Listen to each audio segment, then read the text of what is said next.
Hi guys and welcome back to the channel. In today's video, I'm going to show you how you can add a developer tab to Excel. So let's start our video. So right here, as you can see, there is no tab with the name developer. So how are you going to bring it here? It's pretty simple. First, click on File. Then you need to select Option right here. Once you click on Option, this window will pop up. And here you need to select Custom Ribbon. Customize ribbon. You need to click on it.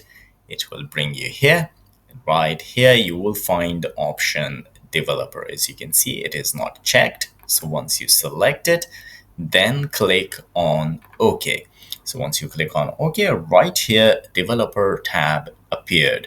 So once you click on it, here you will find many options that you want to use. So guys, this is how you can add developer tab in Excel. If you like the video, don't forget to subscribe. I will see you in the next video. Till then, take care.